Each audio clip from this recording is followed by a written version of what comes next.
இரட்சகர் இயேசு கிறிஸ்துவின் நாமத்தில் உங்கள் அனைவருக்கும் என்னுடைய அன்பின் வாழ்த்துக்கள்.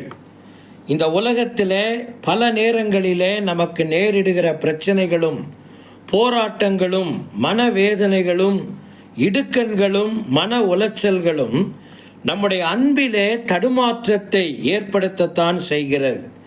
கடவுளோடு இருக்கிற உறவிலே விரிசலை ஏற்படுத்துகிறது, விசுவாசத்திலே கேள்வியை எழுப்புகிறது.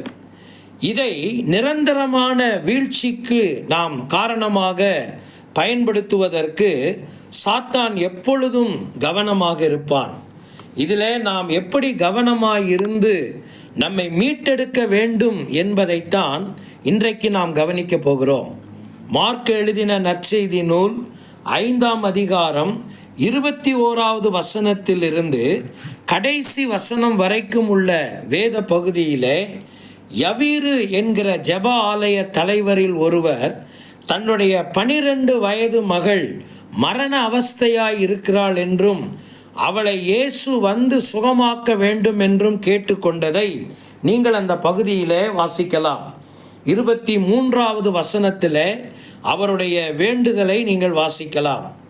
இயேசுவும் அவருடைய மகளை சுகமாக்க பயணமான போதுதான் இடையில் 12 வருடம் பெரும்பாடுள்ள ஸ்திரீ குறுக்கிட்டதை பற்றி நீங்கள் அங்கே வாசிக்கலாம். 25வது வசனத்தில் இருந்து 34வது வசனம் வரைக்கும் உள்ள வேத பகுதியிலே ஆண்டவர் அந்த பெண்ணுடன் தன்னுடைய நேரத்தை ஆண்டவர் செலவழித்தார். ஒருவேளை இது எவ்வளவு தாமதத்தை ஏற்படுத்தினது என்று நமக்கு தெரியாது. ஆனால் அதற்கு அடுத்த வசனத்தில் நீங்கள் கவனிப்பீர்களானால் 35வது வசனத்தில் ஒரு மரண செய்தி இடியென யவீருவின் தலையிலே வந்து இறங்கியதை நீங்கள் அங்கே வாசிக்கிறோம். நாம் என்ன படிக்கிறோம் அங்கே? உன்னுடைய மகள் மரித்து போனால் இனி நீ இயேசுவை தொந்தரவுப்படுத்த வேண்டாம் என்று வீட்டிலிருந்து செய்தி வந்ததை நாம் அறிகிறோம். எவ்வளவு வேதனையான காரியம்! அந்த தகப்பன் என்கிற நிலையில யவீரு எவ்வளவு நிலை குலைந்து போயிருப்பார், மனம் உடைந்து போயிருப்பார், எத்தனை வேதனையின் உச்சத்திற்கு அவர் போயிருப்பார். கொஞ்சம் யோசித்து பாருங்கள். ஆனால் அவருடைய பதில் என்னவாக இருந்தது என்பதை நீங்கள் திருமறையிலே வாசிக்கவில்லை. ஏனென்றால் அவரை பேசுவதற்கு இயேசு அனுமதிக்கவில்லை. அடுத்த வசனத்திலேயே நாம் வாசிக்கிறோம். ஒருவேளை அவருடைய இந்த செய்திக்கான பதில் அவருடைய முகத்தில் தெரிந்திருக்கலாம், அவருடைய உணர்ச்சிகளில் தெரிந்திருக்கலாம். ஆனால் பதிலை இயேசு மிக வேகமாக அவனிடத்திலே சொன்னார். 36வது வசனத்திலே நாம் வாசிக்கிறோம், பயப்படாதே, விசுவாசம் உள்ளவனாயிரு. ஒருவேளை எல்லா நம்பிக்கையையும் நீ இழந்து போயிருக்கலாம், விளிம்புக்கே நீ வந்திருக்கலாம், இனி நடப்பதற்கு வேறு ஒன்றும் இல்லை, எல்லாம் முடிந்து விட்டது என்று உன்னுடைய சூழ்நிலைகள் உனக்கு உணர்த்தலாம். ஆனாலும் யவீருவே, நீ பயப்படாதே, நான் உன்னுடனே கூட இருக்கிறேன். இந்த சூழ்நிலையிலிருந்து நீ வெளியே வருவதற்கும் வெற்றி காண்பதற்கும் நான் உனக்கு உதவிட முடியும் என்கிற நம்பிக்கையை ஆண்டவர் யவீருவுக்கு கொடுத்தார். நண்பர்களே, பல நேரங்களில் நாமும் இப்படிப்பட்ட சூழ்நிலையில் செல்கிறோம் அல்லவா?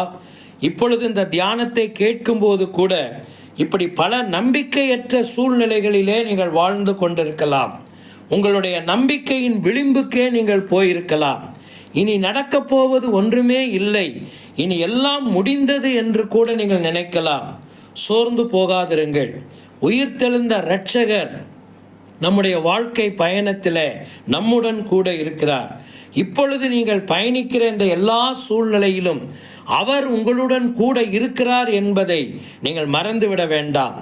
பயப்படாதே, விசுவாசம் உள்ளவனாயிரு என்கிற வார்த்தையை ஒரு கட்டளையின் வார்த்தையாகவே நாமும் கூட ஏற்றுக்கொள்வோம். அவர் நம்முடன் இருக்கும்போது எல்லா சூழ்நிலைகளை நம்மால் எதிர்கொள்ள முடியும், மேற்கொள்ள முடியும், ஜெயம் கொள்ள முடியும். மீதி இருக்கிற வசனங்களிலே நாம் அந்த வேத பகுதியிலே அதைத்தான் வாசிக்கிறோம். இயேசு அவனுடைய வீட்டிற்கு போனார். எல்லாரும் இயேசுவை நகைப்போடு பார்த்த அந்த சூழ்நிலையிலும் இயேசு அவனுடைய மகளை மீட்டு அவரிடத்திலே ஒப்படைத்தார் என்றுதான் வாசிக்கிறோம். நண்பர்களே, சோர்ந்து போகாதிருங்கள், மனம் இலக்கரித்து விடாதிருங்கள்.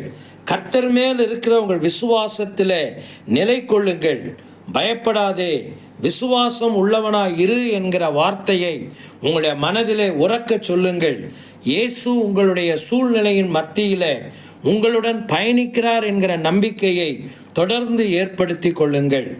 இதன் நிமித்தம் நீங்கள் அன்பிலே சோர்ந்து போயிருப்பீர்களானால், பலமற்று போயிருப்பீர்களானால் உங்களை பலப்படுத்தி கொள்ளுங்கள். கர்த்தர் சகலத்தையும் நேர்த்தியாய் செய்து முடிப்பார். நாம் பிரார்த்தனை செய்வோம். அன்பின் தகப்பனே, நாங்கள் சோர்ந்து போயிருக்கிறோம், தளர்ந்து போயிருக்கிறோம், எல்லா விதமான நம்பிக்கை இழந்து போயிருக்கிறோம். இந்த சூழ்நிலையில் யாரெல்லாம் இப்பொழுது உம்மை நோக்கி ஜெபிக்கிறார்களோ இருக்கிறார்களோ அவர்களுக்கு நீர் உதவி செய்யும், அவர்களை தூக்கி எடும். இயேசுவின் நிமித்தமே வேண்டிக் கொள்கிறோம் நல்ல பிதாவே, ஆமேன்.